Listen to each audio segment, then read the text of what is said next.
Good day, fellow champions of inclusion. I am A. Ron, and this is the Inclusive Dad Podcast, where we explore inclusion and make it practical. Before we dive in, don't forget to subscribe, rate, or review the show on your favorite platform. We truly appreciate your feedback and would be honored if you shared the podcast with friends and family who might benefit. If you want to support us in our mission, please click on the link in the show description. Today, my guest is Delphia Howze. Welcome to the show. Thank you so very much. Absolutely. Why don't you start off by just telling me a little bit about yourself? Sure. So my name is Delphia Howze. I am a new author of a book titled Including You, Leading Inclusion from Where You Are. This book is something that I've created, curated over time and pulled information from my more than 25 years of experience in human resources and in the space of diversity and inclusion in industry, higher ed, government, and private sectors.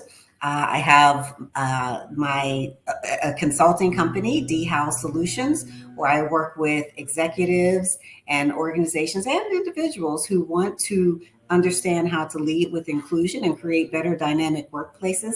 I'm also the Chief Inclusion Officer of a large-scale national lab, and I'll keep that separate, simply to not infringe on any ethical efforts, but anyone can look me up. And so I'm happy to be here, and this is a lifelong journey of inclusion to get us to where we need to be and where we can be as effective human beings. Yeah, that's great. Let's start off with what is your definition of inclusion? Yes, my definition of inclusion is really the act of ensuring that there's a space where everyone is welcomed, has equitable opportunities, and can contribute to the success of the environment effectively. Not only the success of the environment, but the success for themselves. So if we have an environment where people are not welcomed, able to bring their full selves, and able to actively contribute to successful environmental, the success of the environment, then we don't have an inclusive environment. That's not inclusion. That's just a specific environment. So where people can bring their full selves, be included in the elements of success for themselves and for the environment. Yeah, I love that definition. How did you get involved in the inclusion and diversity space? Oh, by happenstance. When I was in college, my dream was to go on and be, the top rated lawyer in the world, right? And once I entered law school, I quickly realized that I didn't want to do that. And so I actually started working. My first career opportunity was in the field of banking. And there I had the opportunity to be a branch officer and lead several branches within this banking region. And something that I recognized is that we were in areas where our leadership didn't know how to interact with the community. And because of that, there was a lack of trust. There was a lack of engagement, and the numbers were not where they needed to be. Profitability was not very high in those particular areas. And I knew nothing about D&I. This was several years ago. And I started doing some poking around and, asking questions and doing some research. And I realized that, if we took the opportunity to bridge the gap and make people feel welcomed, make people feel valued, then research was saying that we would have a greater opportunity to build relationships and increase profitability for our locations through those relationships. And so I mentioned this to my supervisor, and the first response I received was, "Oh, well, we have an affirmative action plan. We don't need to do any of that." Mm-hmm. I said, "Oh, okay." So I'm like a little chihuahua. I can't let things go. So I kept digging a little bit and kept barking up a couple of trees. And finally, I was actually talking to the president by happenstance, and I shared my findings, my understandings, and my desire to create connectivity with the community in a different way. And he said to me, he gave me full reign. He said, "Delphia, if it's that important to you, do something about it." And that's the worst thing that you can say to me. because if you give me free reign, I'm gone. And Yeah. so I got started with the bank's first diversity program, diversity training for leaders to understand how to interact. It was at that time more focused around sensitivity training, things of that nature. We have evolved since then, but created their very first diversity program and have been in that space aligned with human resources ever since. That's great. So yeah, my involvement in inclusion is because of my daughter. She has disabilities and uses a wheelchair to get around. So how much of the talk of a diversity and inclusion for companies is revolves around disability? Yes, that's a great question. So, diversity, equity, inclusion, and accessibility are the areas that I think are the areas that I focus on and are the areas that I continue to drive with the undergirding of inclusion. My belief is that inclusion encompasses all of those things, Right. diversity, equity, and accessibility. Inclusion is the key element. And so, with regard to thinking about disabilities, how are we creating environments where individuals with disabilities can be included in the environment? Again, remembering the opportunity is for them to be successful for themselves and the environment, right? So if we're just welcoming or bringing them into the environment and not providing the landscape for them to fully be successful, we're not doing our jobs. We're just checking the box and being performative. So with regard to thinking about DEIA, ensuring that accessibility, that's where I bring in the consideration around disabilities to make sure that they are within the fold and fully included in all of the considerations and activities. Yeah, that's great because part of our journey was my daughter was sent to a segregated classroom early on. We found out about inclusion, tried to get her back into the general education classes with her peers, and that was a huge struggle. And we finally get her into the room, so she was actually physically in there. But then she's in the corner, not involved in what's going on. So that's a great point. Like just because you're in the room doesn't mean you're being included or there's inclusion. You're just in the room. It's not the same thing.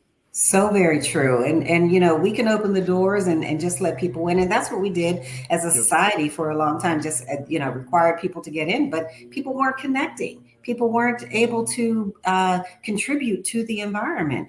And so, many people have heard, diversity is being invited to the party, inclusion is being asked to dance. Why I say inclusion is being able to contribute and select the music and, Yep. say what's important and help, decide on the hors d'oeuvres for the party, all of those things Right. that make a person feel whole and welcomed. And so, that experience that you shared with your daughter, unfortunately, that happens not only, in the schools, that's happening consistently in our society. And I think that we definitely have an opportunity to figure that out as a whole, Right. and take individual responsibility to mitigate the damage or the challenges that can be done for individuals who are not included. Because we all know what it feels like to be excluded in an environment. We all have had that experience at some point in our lives, whether it was Right. back in kindergarten, whether it was a month ago, or what have you.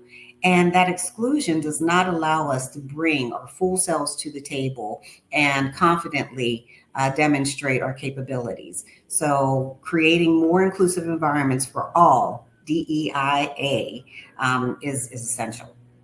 Yeah. I have your book pulled up on Amazon. I did buy it, which I said before, but I love how you are. This I'll read this line from the description.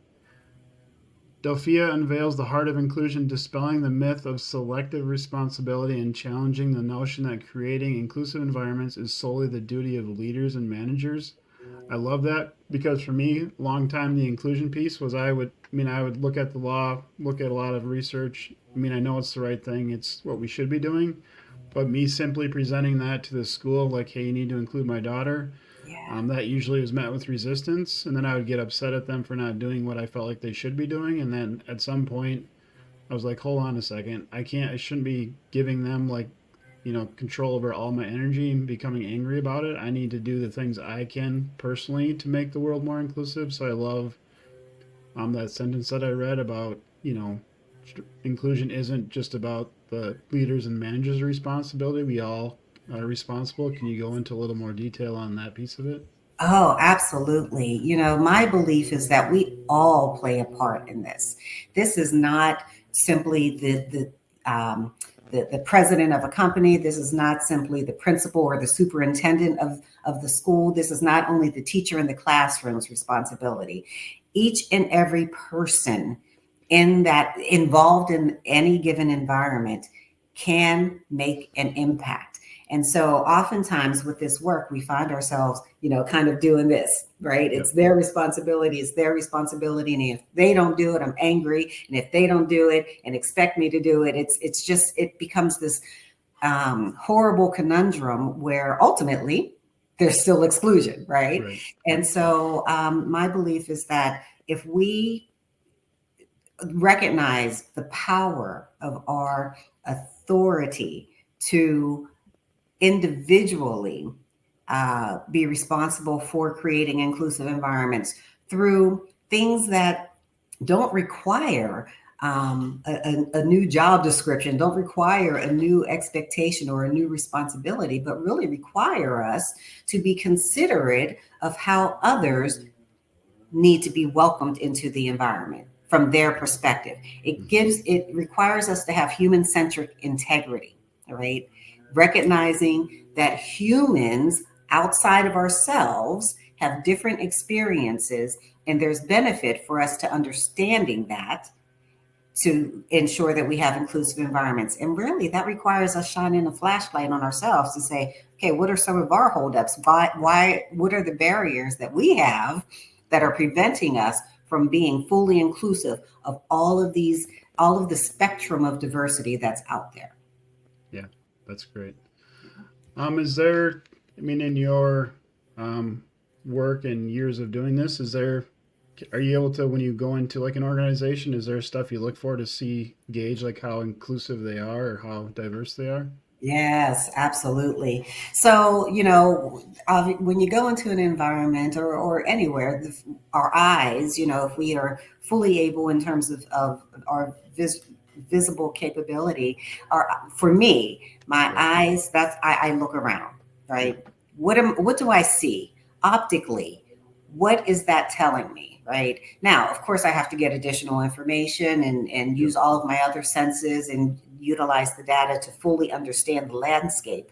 But when we walk into any given environment, we know that the first 30 seconds is based off of what we visually see, right? It's based off of actually 6 categories, 6 dimensions.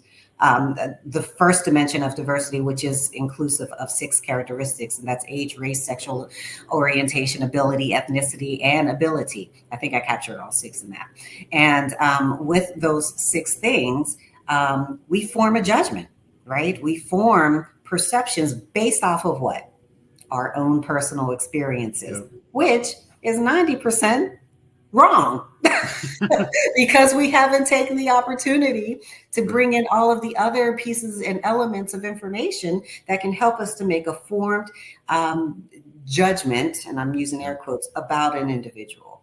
And so when I go into organizations and when organizations want to know if I can help them and support their efforts, the first thing that I do is actually check myself on what am I seeing visually, that first thing, and what additional information do I need to bring in? Oftentimes, it's usually companies that come to me and say, you know what, we don't have women in the workplace, right? Or we want to increase our minority representation. Well, the question is why, right? If they don't know the why, back in elementary, we learned we have to answer the 5 W's, who, what, when, where, why. If we don't know why we want to do this, then it's only a check of the box. Right. And it's not going to be sustainable. So if we want to really be inclusive and make sure that we're bringing in people with different abilities, people from different diversity backgrounds, people who have different requirements with regard to equity, we have to make sure that we know why we're doing it so that we can effectively move forward. Yeah, that makes a lot of sense. And that first 30-second thing is so true. For my daughter, she uses a wheelchair, like I said. So for us, she loves going to concerts, listening to music. So the experiences I remember, like where you go somewhere and it's not accessible, just mean that that happens right away usually, and it's just taints the whole or changes the whole perspective of the evening. It's just it's so true. Yeah, yeah. And the experience for the individual, I mean, to your point, your daughter loves to go to concerts.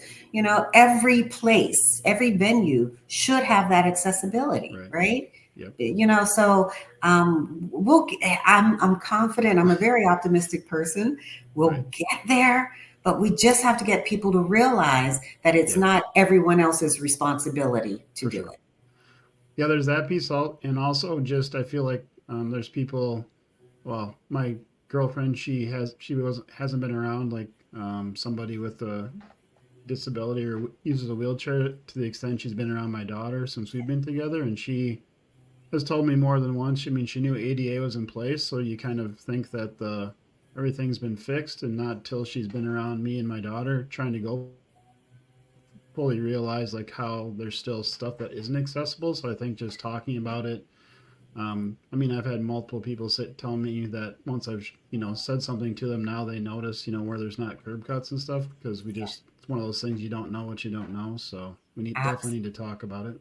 Yeah. And you know what? Can I take it a step further? Absolutely. Talk about it and create an experience around it. So I used to work at, I think I'm allowed to say it. Yeah, I'm allowed to say it. I worked at Penske. I was the inclusion officer for Penske. So big yellow Yep. trucks, an environment that was pretty stagnant. Long story short, one experiment or exercise, not experiment, one exercise that I did when I was elevating the impact of having accessibility there is I had everyone, and I know it's not the same as a wheelchair, but I had everyone walk around for a day on crutches.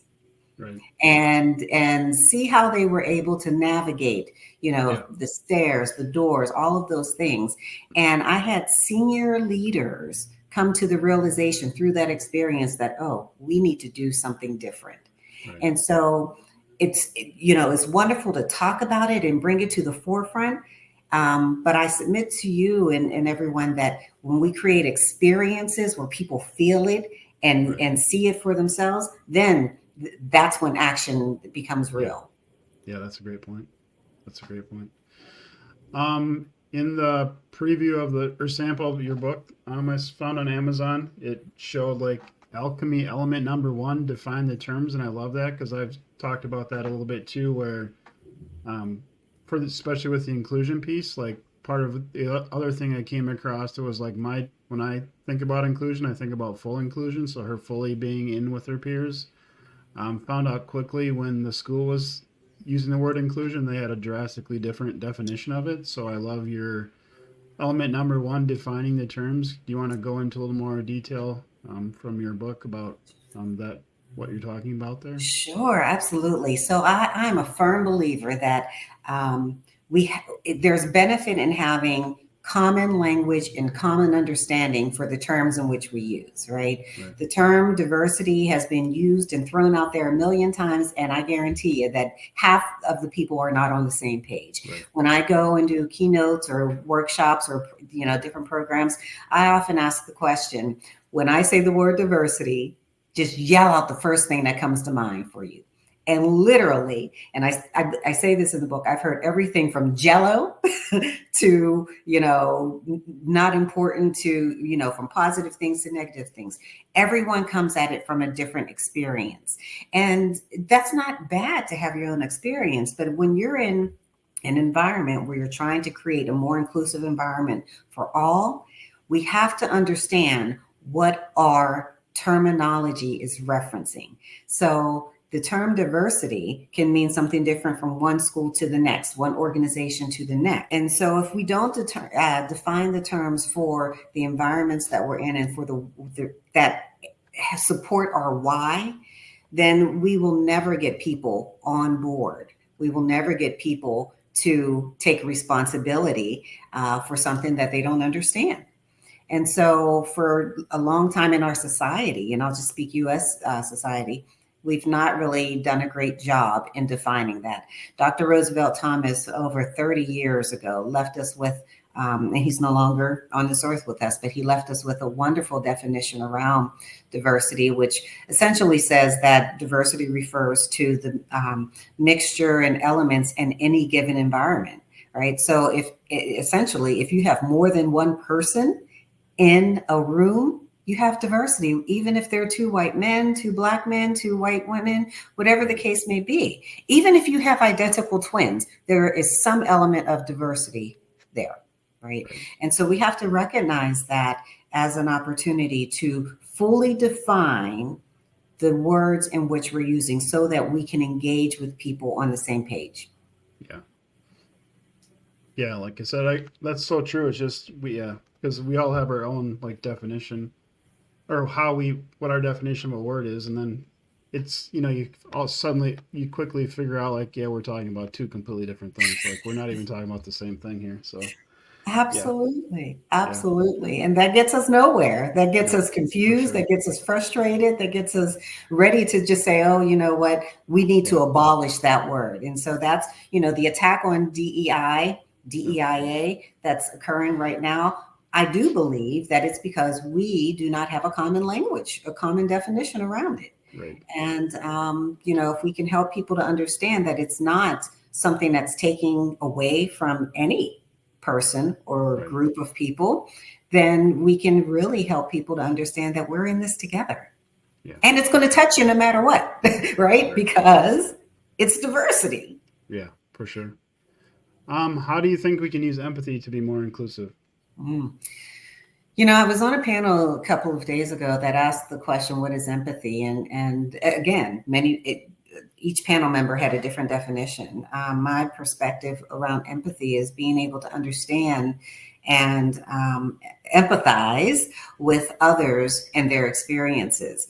And so I think that through this work, to do this work or to move forward with inclusion, we really have to get back to, and I keep saying, human-centric integrity, and recognizing that each person has an experience of value. And if we can empathize with that, then we can go arm in arm with that person in terms of moving forward with inclusion. If we don't empathize, if we don't understand their experiences, then we're only coming at it from our purview and our comfort level. And when we do that, we miss so many opportunities to engage effectively. So I think empathy is an absolutely necessary factor. And again, another factor that we all just don't understand fully or comprehensively in terms of how it's being used and how we can use it effectively. Yeah, for sure. Is there one thing in the diversity, inclusion, DEI realm that just when you see it, it just makes you really upset? Like something that like ticks you off more than anything else? Yes, absolutely. I don't know, how much time do we have? We got some time. There's a couple, it pains my heart when people use DEIA as a target. And from a space of perpetual victimhood, right? We know that there's been some ills of our society for all demographic groups, right? That's a reality for where we are today, and it gives me pain, agita, as a friend of mine likes to say, it gives me pain and agita to realize that people continue to use that legacy pain and negativity of the past to make others feel bad and kind of guilt them into appreciating or trying to give a person what they want, right? That's not sustainable. I think that doesn't get us far. Perpetual victimhood is a real thing, and it just does not allow us to move forward together. So when I see and hear even some diversity and inclusion practitioners, pointing the finger, shame and blame, saying that certain demographic groups need to give us X, Y, and Z, or you need to do this in order to make other people feel welcomed. It's your fault, right? Mm-hmm. When we ascribe fault and blame, we just don't get far. We close doors on the Yeah. opportunity for us to move forward. And I think that's been, that's happened more often than not, unfortunately. We have to realize that no matter what color, creed, background, etc., we're all in this together. Yeah. And if we really get to the point of, I hate to keep saying human-centric integrity, we can move forward together, realizing that we all have an experience. Yeah. That's very true. What do you do for fun? Ooh, fun. Well, as of late, I've embarked on a workout routine. Okay. So I am, embarking on, weightlifting and things of that nature. And it's pretty interesting. I never knew that. That there was a strategy and a process to it. I thought you just picked up a weight, put it down, and that was then you'd have muscles. I don't know, but there's a lot of work required that goes into it, and a lot of just the methodology is mind-boggling to me. Never gave thought to it. So right now that's what I'm doing for fun, and I love spending time with my husband and my wonderful daughter who just graduated from college, Okay. who's about to go out into the world, and Sure. so I'm trying to spend as much time with her as possible. And our two little miniature poodles. So love spending time with the family and gardening. Those are my things. There you go. How big of a garden do you have? So it's much smaller now because I'm getting a little, my back doesn't Yeah. cooperate with me as much. But I usually have a pretty large space, and have way too many vegetables in the summer and in the fall. So I give a lot away, but I love Sure. planting flowers and doing a floral garden as well. There you go.